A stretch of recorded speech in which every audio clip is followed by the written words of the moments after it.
is Bella Talks, where we talk about fitness, fashion, finance, and life. And I have on the show, I met her downtown at the MLK March, and I was just, chopping it up with her. And I was like, you got to be on the show so we can get this information out there. And I have Miss Monique Caldwell to the show. Welcome to the show. So, Monique, I know we talked a little bit and you're with Florida Rep, and I'm just going to have you introduce yourself and just give us some info about that. So yes, my name is Monique Caldwell. I am the Education Director for Florida Repertory Theater in Fort Myers, Florida. We are literally 10 minutes from here. We're on Bay Street. There's also another side of it, which is on First Street down by a whole bunch of shops. And what the education director's position is the person who directs and oversees all the children and youth productions. And classes. So I teach classes, I do workshops. As a matter of fact, this Saturday, we're hosting a master dance class with touring cast member Nick Cortazzo, who was the musical cast member of Hadestown and the lead in Hairspray, of the touring production of Hairspray. Wow. We have students that are doing a master dance class with him tomorrow at the theater. There's also going to be a Q&A, so they get to talk with professionals in the field. So I'm very excited to be in this position. My passion is inspiring and educating and being with young people in the arts. That is something that I love to do. It gives me life. And also, just to be able to open the doors to these young kids who this is what they want to do professionally. Some of them may not want to do this professionally, but the life skills that they can learn from this art form is something that they can take with them into any field, another thing that that I do as an education director is I direct the shows. Some of the shows that we've done in the past, my debut directorial performance was Fame, the musical. Okay. We just finished Little Shop of Horrors. And we are also in the midst of getting to have auditions for Beauty and the Beast. And my goal is to be able to open the door for more young people of color, of minority color, so that we can have an array of color for Beauty and the Beast. And that would be a wonderful dream for me, to be able to see all colors of kids on the stage. In addition to that, we have a tech theater program where I started last season. So just a little background on me before I go into the tech theater class. I was a theater teacher for 6 years at Swanson Middle School in Arlington, Virginia. Sidebar, I also have my BFA in musical theater from Howard University. I have a master's in theater education from Catholic University. And after graduating, I always wanted to work with young people. So I decided that I've also performed in the Washington metropolitan area, but my passion has always been working with children and youth in the theater. So upon working as a theater teacher at Swanson Middle School, I started the tech theater program where kids get to learn how to work the lights, the sound, how to understand and do their own stage management, managing the costumes, set and prop design. I work with my good friend India Sudu, who she is a technical director, and she helped to oversee that program with me. So all the shows that we did, Lion, the Witch and the Wardrobe, The Wiz, many of the different shows that we did, all those shows were run by the kids. There was a sixth grader who called all the cues for our production for my first year there. He was not the regular sixth grader, but I'm telling you, he was bad.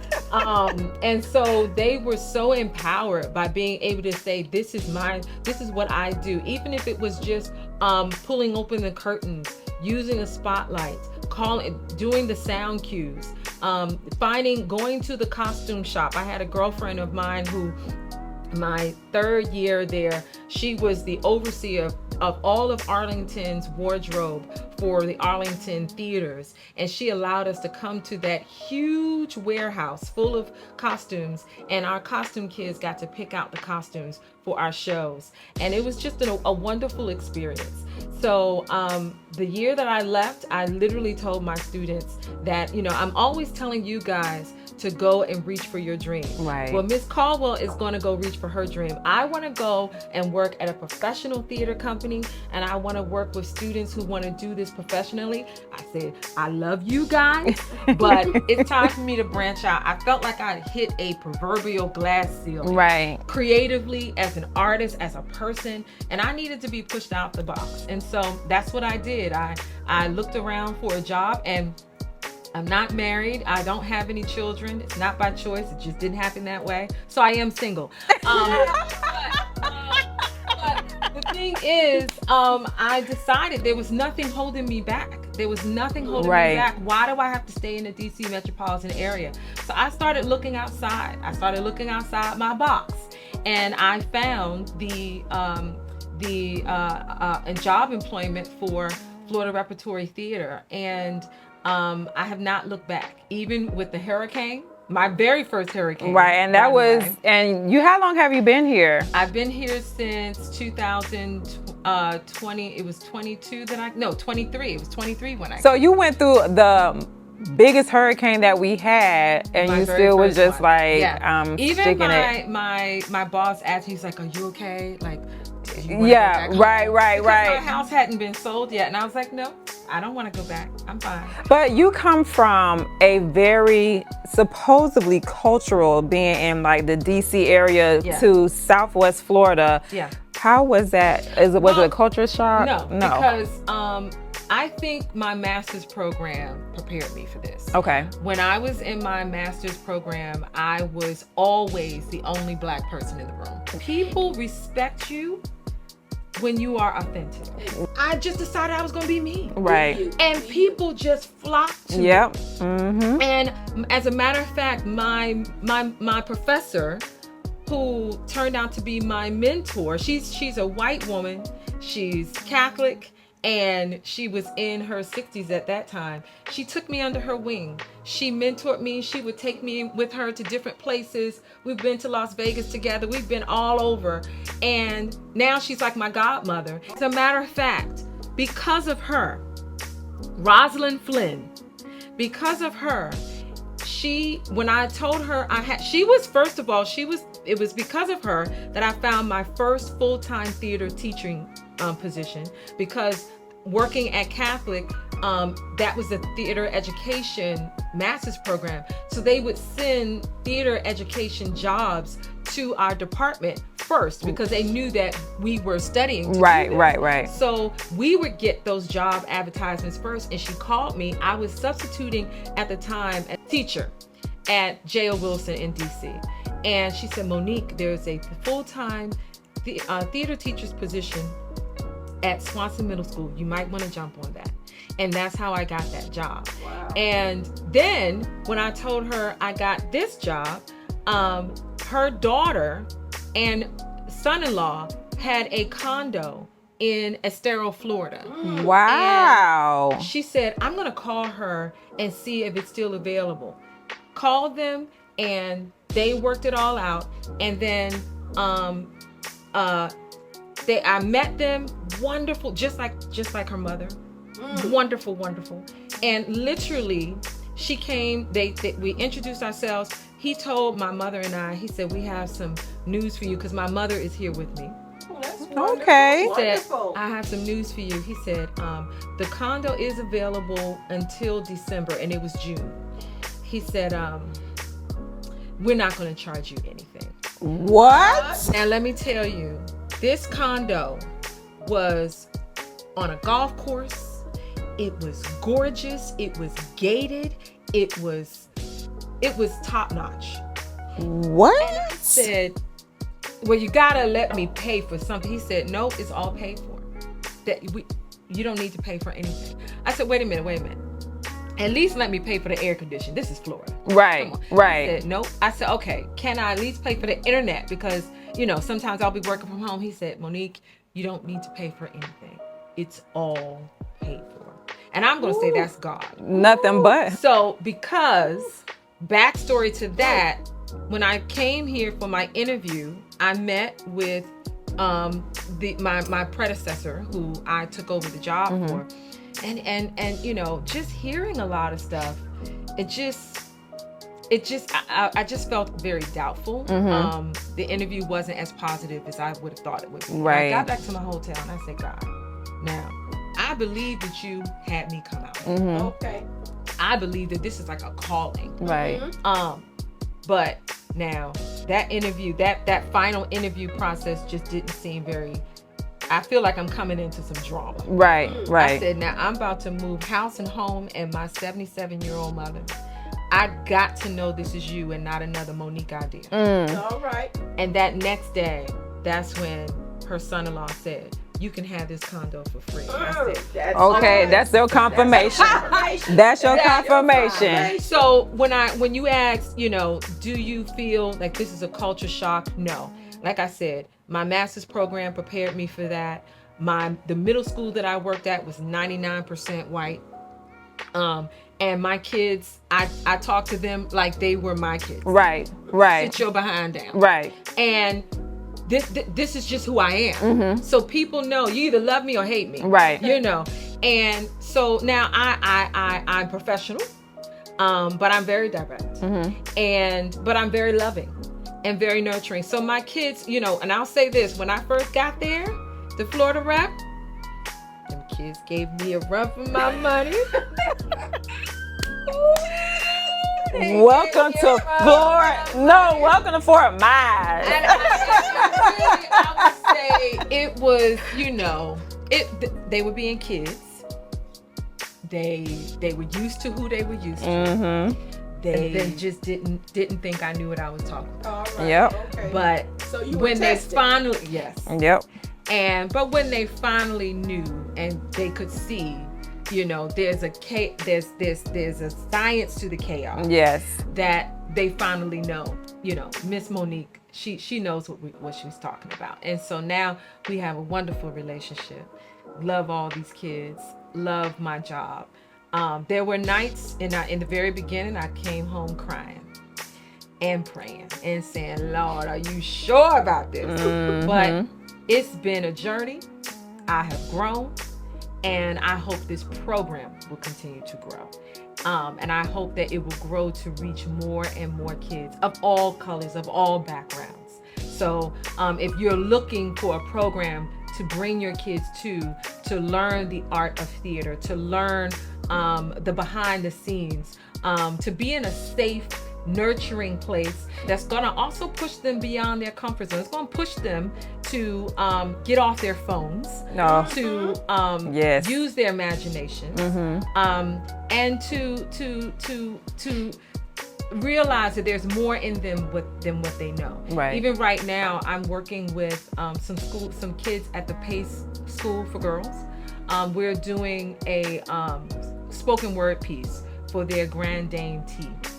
And I'm working with 4 girls at that school. And it is just such an amazing experience. One of my other passions is taking kids that have never acted before, just straight off the street, and then just investing in them and helping them to see what they can accomplish. Even if they never do this again. Great. But just allowing them to see what they can do if they put their mind to it and they commit. So that is the age. Yeah. So we have ages 9 to 18 in certain things, most things. This summer though, we're doing a mini stars camp, and it's just a week-long camp. And it's more of a free-for-all, playful type of thing. But the theme is Lion King Jr. So they'll Lion King Jr. They'll be What? making their masks. They'll be doing arts and crafts. They're going to learn 2 to 3 songs from the Lion King Jr. production. They're going to be learning some creative movement for that. And at the end of the week-long program, then they will do a little presentation for their parents. That is a much more relaxed program than the ones that we normally have. So during the summer, we have what's called summer musical theater intensives. And we call them that because they are. But the kids love it. If you all out there, if you know anything about summer stock is where you put up a show in 2 weeks and you are rehearsing from sun up to sundown. That's what it is with these kids. So our summer program this summer, we're doing Seussical for 9 to 18-year-olds, Aladdin for 11 to 18-year-olds, Camp Mini Stars, that's 6 to 8-year-olds, Anastasia 11 to 18-year-olds, and Lion King Jr. for 9 to 18. And so the camp starts June 3rd and they end somewhere around August, right before school starts, so that parents are not still scrambling around with 2 weeks saying, what am I going to do with my kids? Right. We don't have summer camp on July 4th. That's the only day, but it's a Monday through Friday, 9 to 4 type deal. And so the first day of camp, they audition for their parts. Everybody gets something. And then from there, that whole week, the whole 2 weeks, they're rehearsing. They're they go on rotations. So they'll be in a room just learning music. Then they rotate and they go to dance. Then they rotate and they go to theater. And at the end of the week, we put everything together. And then that next week, they go through tech. So they bring in sound and lights, and then they add dress rehearsals. And then sometimes, well, not sometimes, we do this. We started this last year. The day before we actually have a real audience in, we bring our schoolgirls from Pay School, and they are our audience, and they get to watch our dress rehearsal with the lights and the sound and the costumes, and they get to tell the kids what a wonderful job they're doing.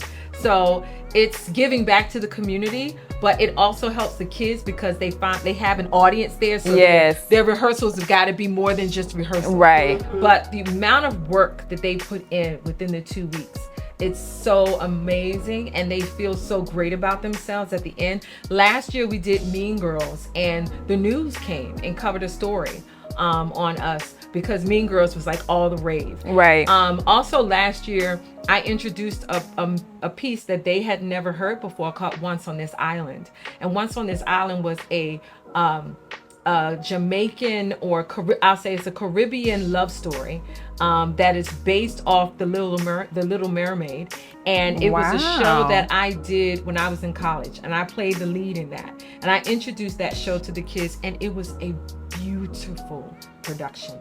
Just amazing. And I actually went into Lehigh High School and recruited for that show because it is a minority production. It was one of the first ones that we had actually had at Florida Rep for kids, and it was most of those parts were supposed to be played by Black people. So I had to go get Black people. Right. And they came in droves. And the one thing that you probably did not know is that we offer scholarships.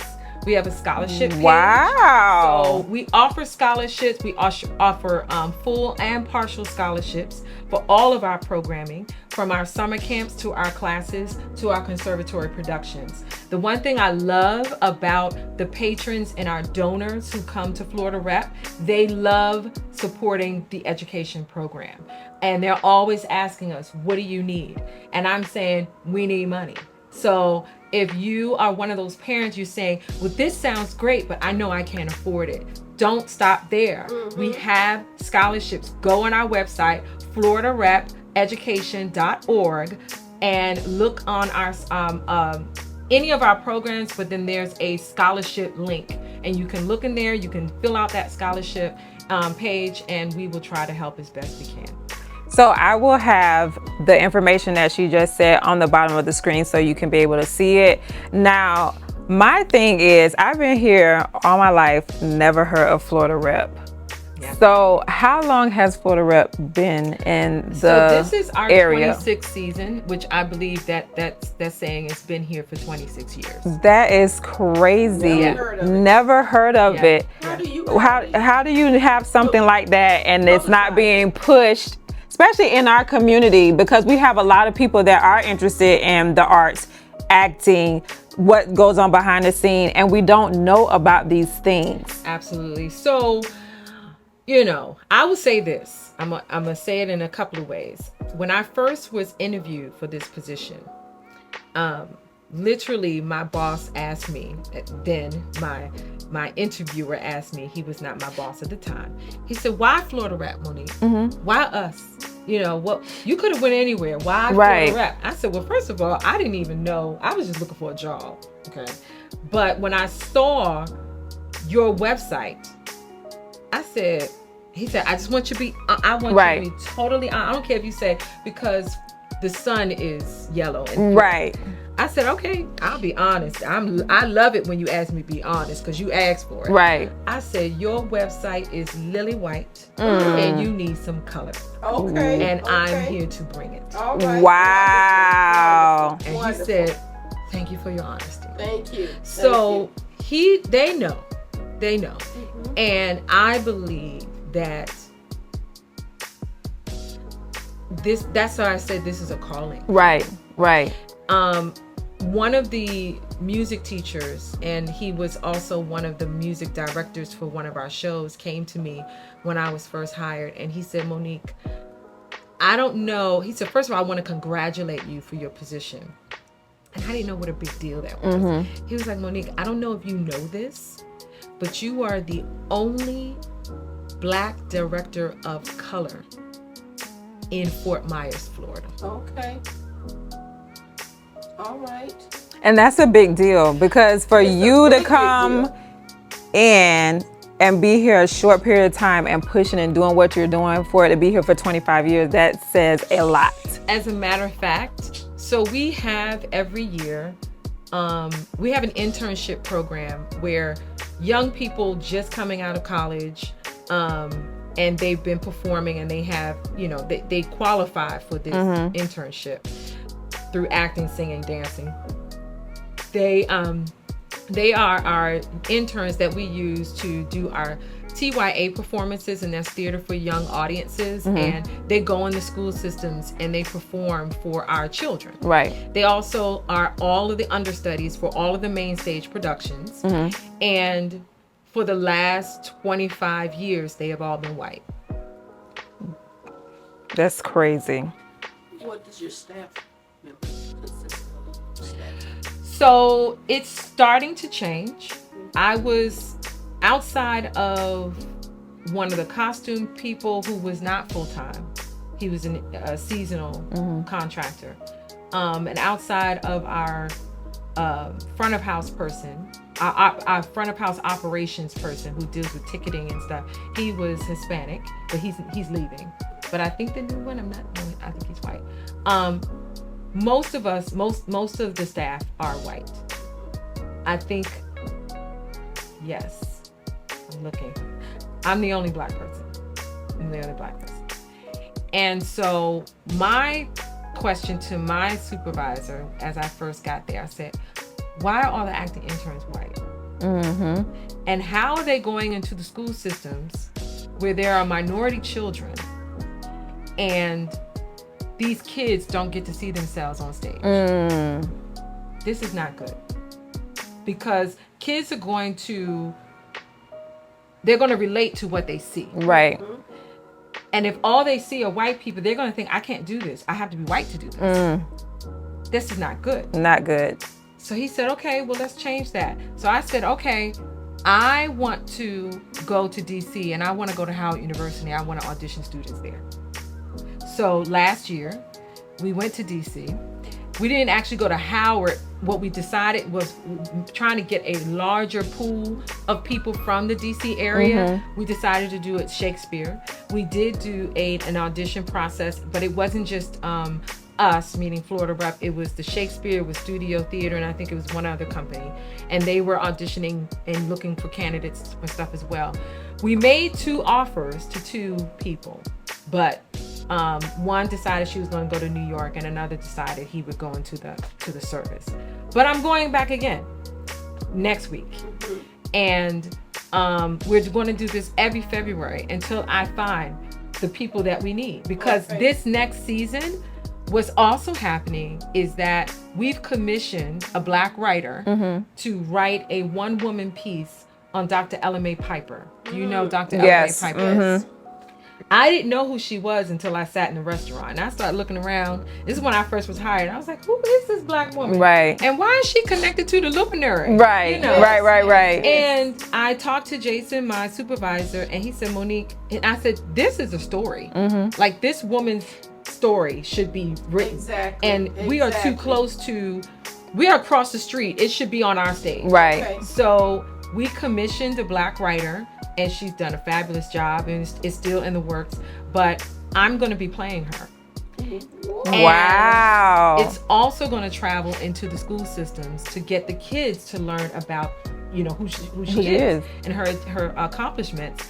And of course, we're going to need a black person to take over for me when I'm not able to do that. Right. Which is another reason why I'm going to keep going to DC or wherever I can to find a replacement and to find more acting interns of color. I hope to come back with some offers. We also go every year to what's called SETC, the Southeast Theater Conference. And it's like, they call it a cattle call audition because it's so many people that come and audition that are auditioning for cruise lines, for, you know, dinner theaters. They come and audition, and it's all of us coming to audition them. Yes. What happens though is most of our people of color, of course, they're going to want to go where you're paying more, where you get more exposure and all that. You gotta start small. Right. Somewhere. But what they don't realize, and this is what one of the professors from Howard told me when I gave them the spiel about Florida Rep. He was like, well, our students want to know, you know, what are some other incentives outside of, you know, them just being the first to represent the, you know, and what are some other incentives, because the pay isn't all that great. What they don't realize is all the exposure and all of the on-the-job training they can get from this one internship. Yep. The interns that are there now are constantly saying, thank you so much, we're getting so much out of this. I mean, all of what you can learn and put on your resume. And right now, one of the actors that's in one of the shows has been on Broadway several times, and we've had directors that have come that have directed shows on Broadway, so they're literally rubbing elbows from people on Broadway constantly. Right. So what happens is, and unfortunately, white people teach their kids, don't worry about the money right now. The money will come. And we say, go get the money. Go get the money now. Right. The work is, but it's all about who you know in this business. It is. It's not about how much money you make. The money will come. Right. But it's about who you know. And if you coming out of college getting that as an internship, you're getting the experience, because what do they want when you go on the job? They want you to have experience. Right. And if you're able to give them that, rub shoulders with people that's on Broadway, they can put that on the resume. And like you said, the money will come. You can't jump out of college and expect to have this big paying job. Sometimes you need the experience first. And with this internship, you get so much training in so many other areas, because sometimes there's not a role for you. Right. So you may have to do wigs. Okay. You may have to do lights. Yes. You may have to be a stagehand backstage. You may need to learn how to do front of house, and you learn all of that here. Yes. My colleague, she's leaving because she's leaving in June, at the end of May. She is going to be playing Sandy in Grease in Chicago. But after that, she's also going to be music directing. So she's got so many things in her hat. Yes. You know. Yes. But what happens is, most of our people, and I'm going to say just our kids, they want to just bust out the door saying, where's my agent? Right. Have no training, don't want to take a class, don't want to go to school. They just see all these rappers. I'm going to just say it. These rappers getting on their field, they take one acting class, it's only their name. All right. And they are, and they are horrible. They think that that's acting. Yes, and it's not. All right. It's not. And they're taking our jobs. Well, all right now. You better speak It's about skill. And then they get mad when when directors want to cast these black people from Britain because they go to school. School. Yes. How's a British guy going to play Martin Luther King? Because he's skilled. Woo! It had to be said. It had to be has said. to be brought, as my old pastor used to say. Bring it. Bring it. Bring it. And we're bringing it on Bella Talks because it has to be said. You can't go into the hospital and do brain surgery without going to school for Hello it. here. I ain't finna let you be on my brain. I'm telling you. That's it. This is what I'm saying. So this is how I talk to my kids. Okay? If you want your child to be talked to like this, you don't mind your child, okay, come bring them to Florida Repertory Theater. That's how we got talked to at Howard. Yes. All right. Yes. There with Taraji and Chad Bozeman. We were there. And speaking of that, how do you feel about the whole Taraji? I have no comments. I respect her highly. Right. And she has to do what she has to do, and I don't gossip. So, All right. next. All right. I respect that. I respect that. So, I know, like I said, we were going to do it a little different. I was just going to let you pump out a lot of information, and that you did, and I'm very grateful for it. Now, the question that I have for you, and I think we had talked about it a little bit off camera, I have classes for like my age. Yes. Oh, yes. I was sharing with Coco that unfortunately, you know, it's so sad that a lot of our students don't want to take class. Yeah. Just real quick sidebar. So we have a teen advisory board called the Florida Represents, and there are 10 of them. And did not get on their case the other day because I literally had a directing class. I have a creative writing class that was coming up, and the creative writing class is still there, but I had a directing class. When I first broached the subject about the directing class, I came up with this class, and it's called the Beginner's Directing Toolbox. I came up with this class because every time I'm directing them, they want to try to tell me what to do. Now, I am the type of director where I remember, this is back at Howard, where I literally went to one of my directors in a technical directing meeting. Don't do this. But I didn't know any better. I went to them and I began to tell them my notes. And he said, have you ever directed before? No. Okay. Do you have a master's or anything? No. Okay. You are a body on stage. Oh. Go downstairs and try to figure out what you're going to do with your makeup. Oh. From that moment on, the future teacher in me said, I would never let one of my students feel that way. Never. All right. So, even when the kids were giving me a hard time when I first got here, one young man, we laugh about it today, but he knows. I said, I'll never let you live it down. I tell the story to the day I die. We in rehearsal, and he literally comes to me with notes, like a notepad like this. And he says, yeah, so here, I thought about this. You might want to do this. You might want to do this. And I said, okay, just do me a favor. Give me a little bit of time. I just got to find my bearings. I said, these are some great ideas. And I did. I used some of his ideas. And I told him, that particular young man, I said, I'm going to do a directing class. I want you to be a part of it because I want to give you some tools, and I want to give you the space and the freedom to direct it your own piece and have an audience come and see it. Ask me did anybody sign up? Now, when I told everybody and I gave them all the information, they was taking pictures of the information. I'm gonna do that, Miss Monique, I'm gonna do that. Didn't show up. Now, granted, many of those kids at that time didn't have the schedule that they have now. A lot of them are in 5 different shows at the same time, and they're in everything. Mm-hmm. But still, I think that if they really wanted to do it, they would have made time. Mm-hmm.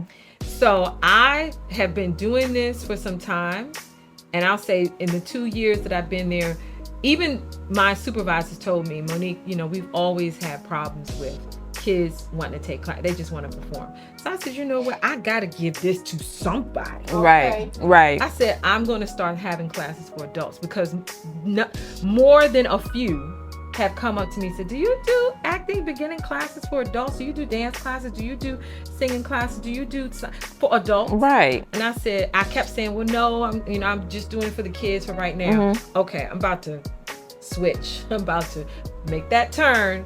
And next season, I'm going to start having beginning acting classes for adults. I'm calling it the continuing education program. So if you are, I'm going to say 19 and up, because we do it from 6 to 18. No, I'm sorry, 9 to 18 for the youth. Right. But 19 on up, you're going to look out for us next season, because we're going to start doing, and one of my dream classes, because I used to be a Zumba teacher. So one of my dream classes is Broadway Zumba. We're going to be doing Zumba to some Broadway showstoppers. So look out for that. But I'm really excited. And yes, we will be doing some classes. We don't have them yet, but after the summer, I'm going to be just turning my wheels. And we're just going to do a couple just to see who bites. Just to see who bites. But hopefully you and other people won't be like, okay. And I'm gonna show up. I'm gonna show up because I think this is a very good thing to have in the community, and you never know what can come out of it. Right. Especially if it's something that we didn't know, but I didn't know anything about Florida Rep. At all. And I think when I spoke with you on MLK Day, I was like, yeah, I need to have you on the show, because if I don't know about it, I know a lot of people my age don't know either. So many. So yeah, I'm excited, ready to get these doors open, ready for you all to come in, ready for new faces to be shown. And as a matter of fact, we're about to do a play lab, play lab reading. So every year the Florida Rep does what's called a play lab, and they have different people send in their plays, and we read them, and then we just do like a reading. And so the audience gets to hear the plays. Last year I was in one of the play labs, and the wonderful playwright who's writing the one woman piece that I'm writing, her name is Michelle Tyrene Johnson. She wrote Long Walk Home, I believe that's what it's called, but it was a wonderful piece. And so even just coming to stuff like that, so you can see new works, some of those new works you may see on our stage. So you get to give your buy-in, you get to hear certain things. There was some of the premise of this was she was a woman in her 50s. She was single. She had no children, and she was in an existential crisis. She was trying to figure out where she was going to go with her life.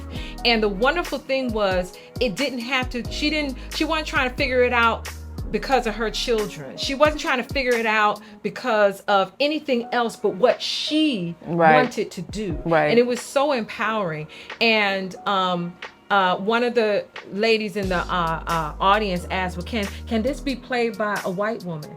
And the playwright said, why? Why does it need to be? And she said, well, it's just that I can relate to her. So you can't relate to her because she's black.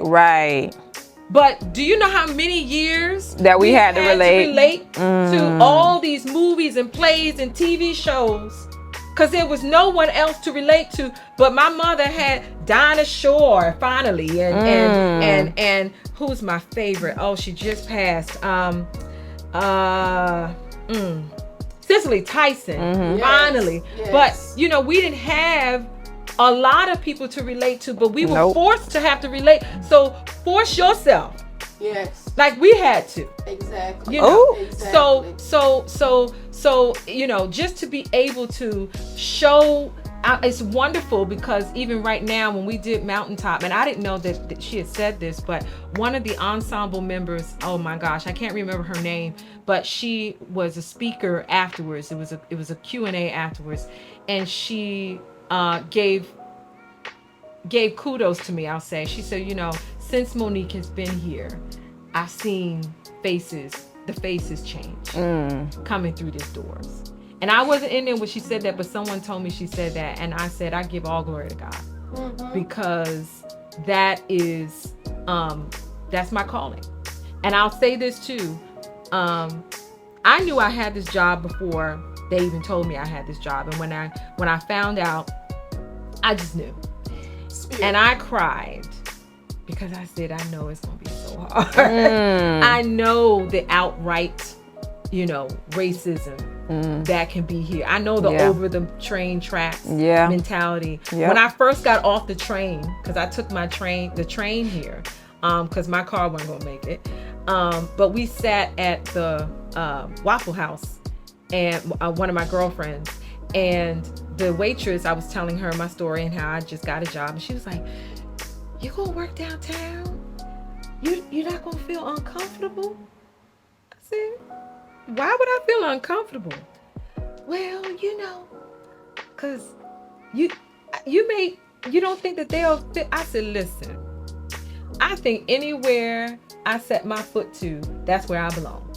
So I don't know whether you get what you put out. Yeah.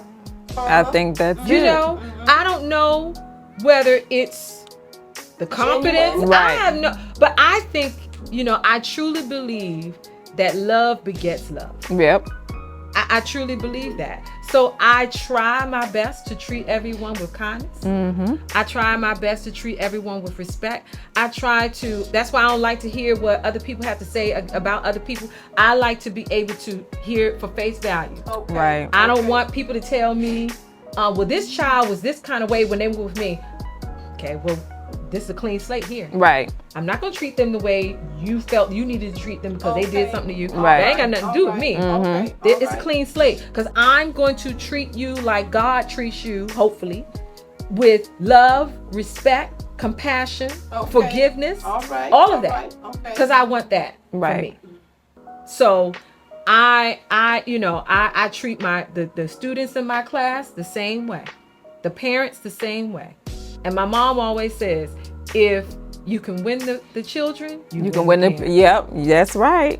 And it's the truth. It is true. It's the truth. They know. I can be hard on them, but they know Miss Monique loves them. That's right. They know that, without a doubt. Also, what helped too, as far as even the white-black dynamic, my niece married a white man. Okay. Mama, and he loves the ground. His nickname for my niece is Beautiful. Aww. He calls her Beautiful like that's her name. Okay. Beautiful. Okay. Do you want me beautiful? That's what he calls her. He loves the ground my niece walks on, and my mother loves him like that's her son. Okay. And I think that helped even prepare her for coming here. Yeah. Because his mom is just sweet. She's as sweet as pie. And she got a chance to see, and I think also Rosalind Flynn. If you out there, Rosalind, what's up, girl? Rosalind Flynn prepared her for this. Yes. Because when she first got here, it was white people this and white passing. All white people are not like that. Yeah. Okay.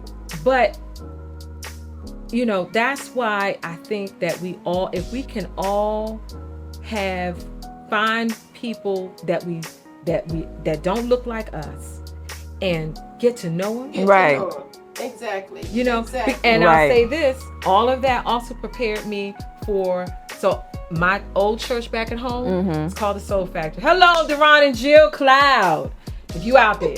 Called the Soul Factory. When I got here, I didn't know that I would be looking for another church because I was still looking at my services online. But I didn't realize that I was craving for community. Right. And a girlfriend of mine who was a choreographer for one of our shows, Megan, she kept saying, you need to come to my church, you need to come to my church, you need to come to my church.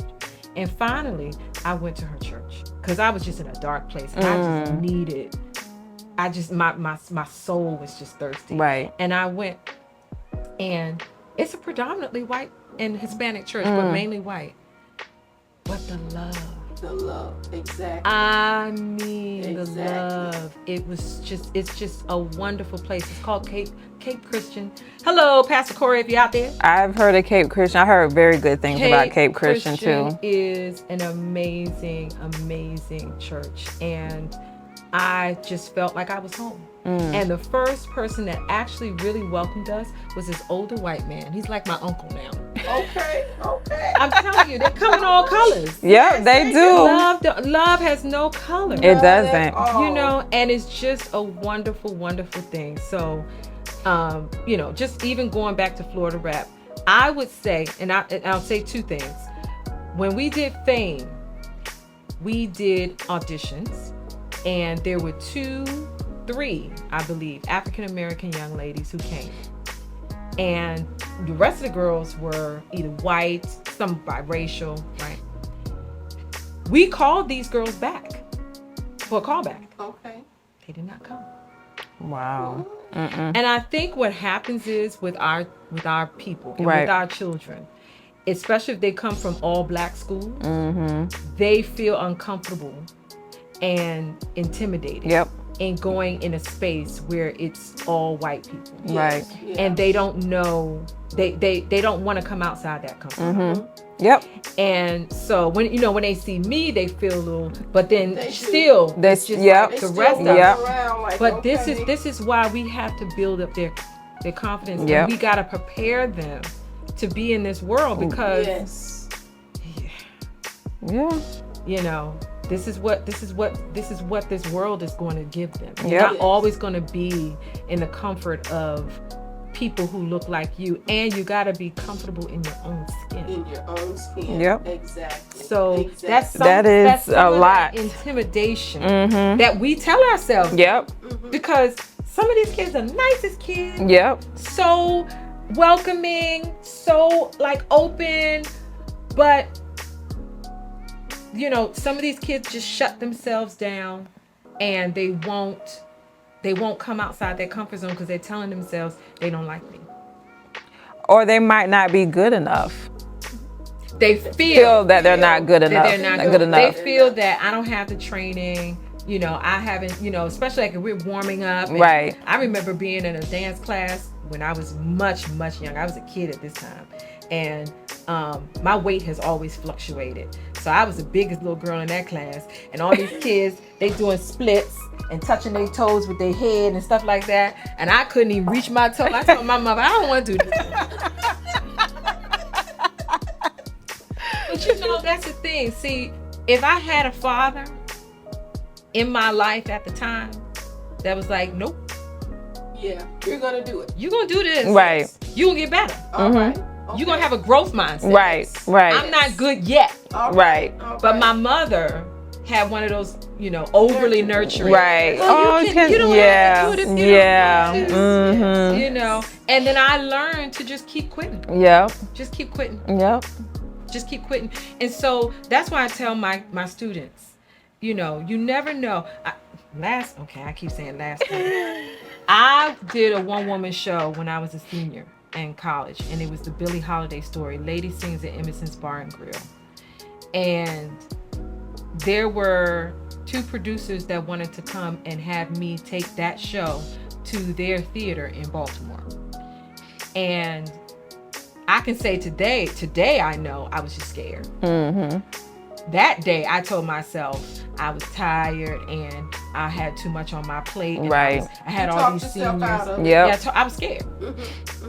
And I'll never forget what that guy told me. He said, "Your well is deeper than you think." Ooh. That's a word. I've said that That's to a my word. students, I don't know how many times since then. I don't know your how well many is times. deeper than Your you well think. is deeper than you think.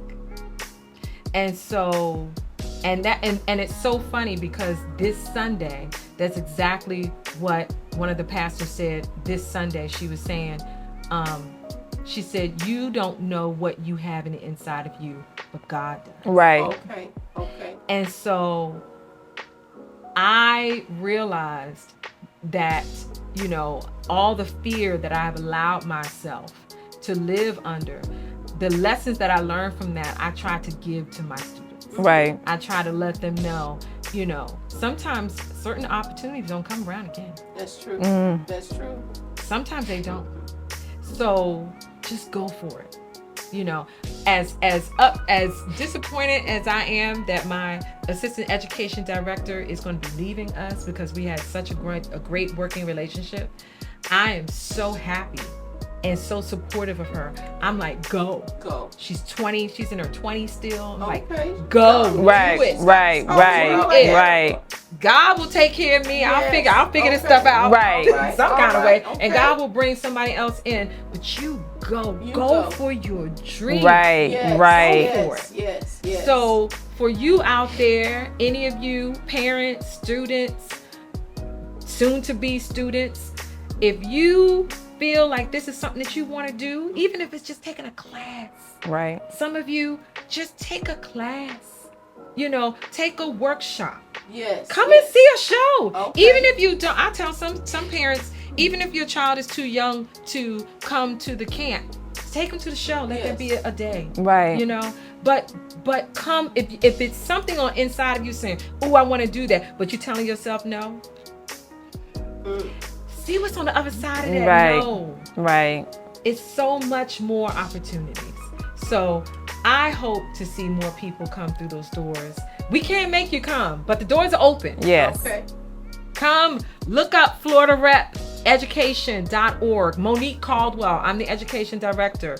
Please come out. We want to see you. We want to see more faces come through these doors. We have scholarships. We have help. We have trainings. We have classes. We have so many opportunities for you, for different people at all skill levels. So please come out. We would love to have you. I appreciate this. And like I said, I was just going to let her have the stage. This Bella Talk is a little bit different because I wanted you guys to know what Florida Rep had to offer, because this is a gem in our community that needs to be found, and we need to focus on it, especially with our young people that want to do like social media and you're on there. This is a good way to take a class because you never know where that social media can take you, and at least you have a skill set background if that takes you into acting or what, because there's a lot of people on social media that are getting into movie roles. So it's just, this is in our backyard and we need to take advantage of it. So I appreciate you being on the show, and just quickly, do you have any words for Bella Talk? I know you had said everything, and I don't know if you have any more words for Bella Talk, but I'm gonna leave the door open. I don't believe I have anything else to say. Yes, you laid it on the line, girl. You laid it on the line. I may have talked too much, but I really enjoy doing this, and you can tell that this is my passion. Yes. This is what I love. I love exposing young people, all ages. I think that we are all continuing education. Yes. And we're all student learners. At least I hope that we are. And we should never stop. We should never stop learning, and never stop pursuing your dream. That's Absolutely. true. Absolutely. Well, I'm going to end it here. I appreciate you for being on the show. I am K Bella. This is Miss Monique Caldwell from Florida Rep, and this is Bella Talks.